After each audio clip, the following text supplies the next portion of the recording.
When you arrive in today's Ho Chi Minh City, you're not greeted with big smiling pictures of Uncle Ho, the city's communist namesake. Instead, what you'll notice most are the billboards for big multinational companies.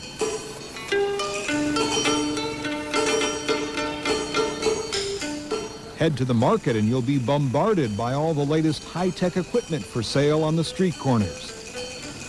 And after you've settled in here, how about a light lunch? This spot has a familiar name to American visitors, especially those from Southern California, even if any connection to the real Spago ends at the name. Hello, is Wolfgang Puck here? Is Wolfgang Puck? Wolfgang Puck, he's the person who started Spago? Sure, I don't know. Okay, the real Spago may not be here yet, but with a little investigation, you can see that Vietnam is opening up again. It's a very different place, a change that everyone here will tell you has occurred in just the last few years. It's a brand new country, shall I say. A country in which you can have, you can call it free enterprise if you like to. Hello? Dr. Nguyen Xuan Huan has had a front row seat for the economic changes in Vietnam. For 10 years, the government tried the old-style, centrally controlled socialist system. It didn't work, and Dr. Huan and others pushed for new, open policies. Now the economy is wide open, and Dr. Huan works with foreign businesses interested in moving to Vietnam. He says Americans have a built-in advantage. During the embargo, we didn't have the right to import Coca-Cola and Pepsi-Cola, but we smuggle them in, whether you like it or not. You see, you can't go against the people. So I think it's time for our good American friends to come back here. And I think that the country is wide open for them to take advantage of it. But these days, you don't even have to go to Southeast Asia to learn about the new Vietnam. You can just stop in at an investment seminar in downtown LA. The bottom line here is that exporting and shipping to Vietnam is essentially the same like shipping anywhere else in Asia. Here, experts on Southeast Asia counsel potential entrepreneurs about the cautions and customs of Vietnam. Somebody said once to me that Vietnam is a country that takes a lot of patience, it takes a lot of fortitude, and you have to move slowly. So it's a new frontier, but it's the kind of environment where you've really got to have the wherewithal to stick it out. And those who deal with the U.S. and Vietnam are waiting for the opening of full diplomatic relations between the two. One last step that would put the two countries on an even playing field. It's a step the U.S. government has been reluctant to take and has only recently even considered. Lobbying for closer relations between the old enemies is the American Chamber of Commerce in Ho Chi Minh City, a gathering of American-based business people who are eager to take the next step. They say the U.S. is already behind other countries. Our main thrust at the American Chamber of Commerce is, why don't you let us compete with our competitors by providing us the trade supports that you provide in every other country? That's our position. It's believed many millions of new dollars would pour in here if full diplomatic relations were established, adding American muscle to the international investments that now dominate the economy. But not every money-making proposition in the new Vietnam involves hundreds of millions of dollars in outside investment. Take this spot, for example, the tunnels of Cu Chi. The tunnels have been here for years. Now they've become something of a tourist attraction. Thank you. I'm glad to be out of that. You can learn how the North Vietnamese and Viet Cong use the tunnels to fight. You can hear all about it from a former Viet Cong soldier leading the tour. Say 1, 2, 3 bombs were drop and destroy very close to one another. B-52 jet plane bombs. Last year, 150,000 people, war veterans and tourists alike, came here at $3 a person to learn about the war. Some even took the opportunity to fire war-era AK-47s or M16s. Everyone's welcome at $1 a shot. In the new Vietnam, profit motive is well understood. Even if the event being profited from is a piece of history, most people would just as soon forget.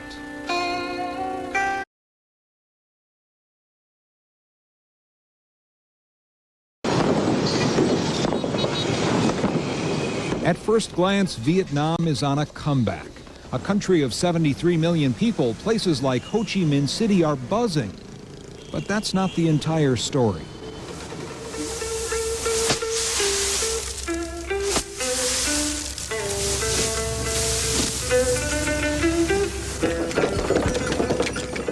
First, understand most people live outside the major cities. The average income for a Vietnamese farmer is less than $300 a year. Even those in the cities have their share of complaints. If you sided with the United States back 20 years ago, it can still be a black mark on your record even today. For almost a decade, California attorney Bruce Burns has been handling Vietnamese immigration cases. There are, I think, over 1 million people who are still trying to immigrate to the United States from Vietnam. These are former people from the re-education camp, people who have relatives, and people who just don't feel comfortable living in this society. You can find some of those people lined up on benches in the Ho Chi Minh City foreign ministry offices. They come here to wait. It's their last official way out. The line of people left standing when that last helicopter left 20 years ago still exists. But the scene is not nearly as chaotic. In many ways, the United States is still trying to make up for lost time. What you see here is ODP, the Orderly Departure Program. The ODP is actually run by the Americans, working with the Vietnamese government, helping to get the most deserving out of the country. The Vietnamese don't want many of these people anymore, and the Americans are trying to sort through all the requests. Candidates for the Orderly Departure Program must prove their connection to the United States. Former South Vietnamese Army officer Nguyen Van Sang, for example, wants to go, but he's up against a deadline. Both he and his wife worked with the U.S. forces while they were here, but the U.S. will no longer take the adult children of those who are cleared to leave, so someone like Nguyen has to hope he receives clearance right away. His son will soon turn 21 and would have to be left behind. I asked Nguyen if it was really worth all the waiting and worry. Because I have a son, and I want he will be a good future.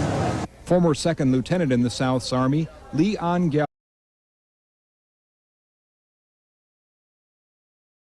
comes through.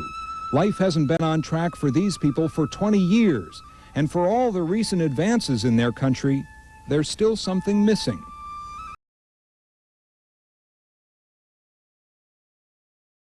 Other leisure time bargain can be found at the video stores, which are just starting to pop up. Because international copyright laws are ignored here, movies rent for 15 cents a night. Most of the films come from Hong Kong, but American action movies are also popular items. Food is purchased here fresh at open markets. And the diet consists of rice, fresh fish, poultry, and pork.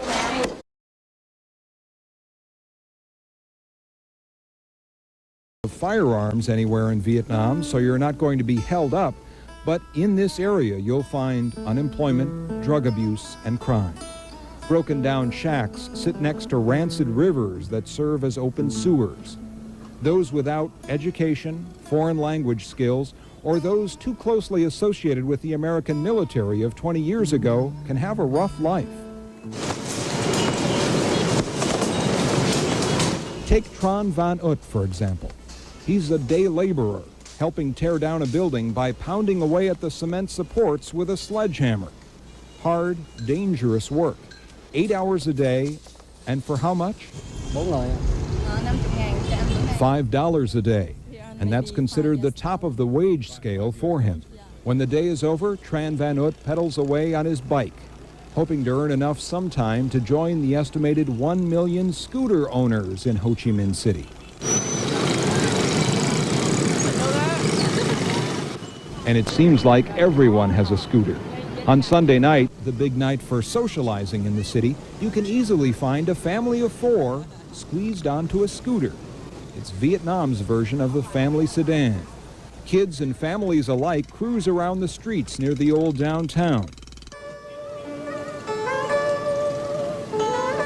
And on this particular night, just before we were ready to head home, we checked on our friend.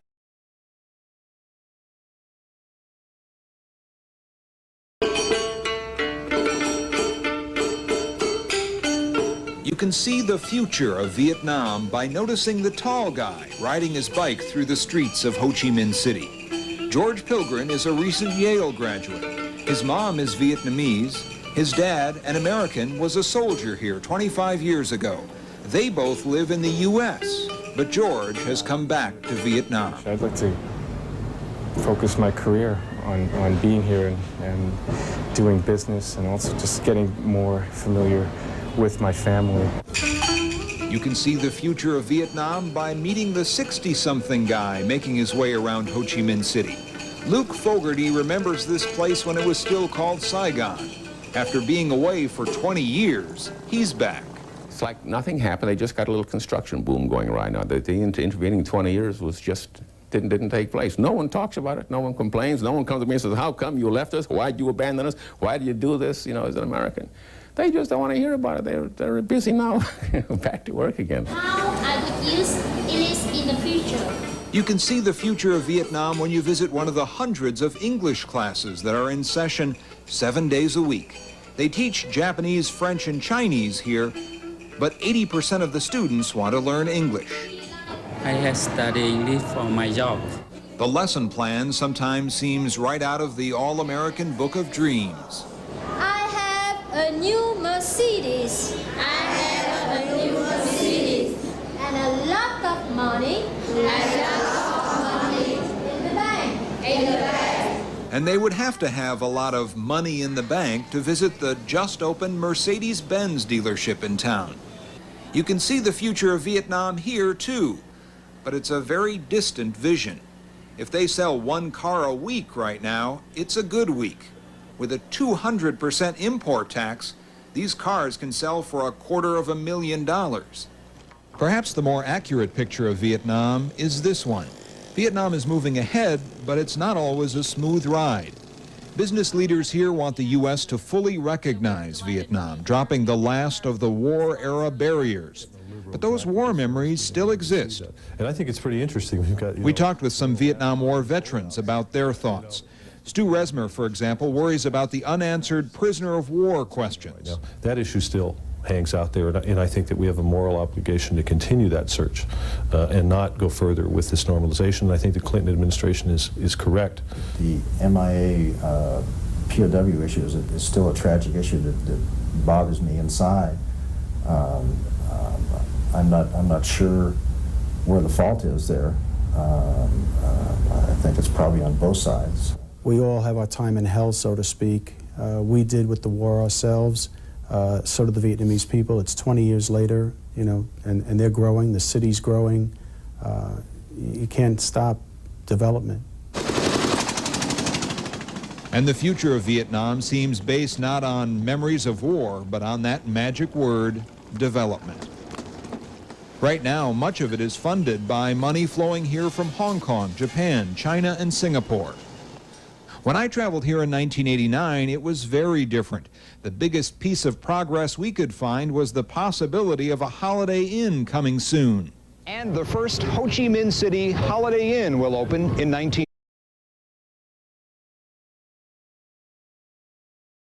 Sort of the monument to the new Vietnam.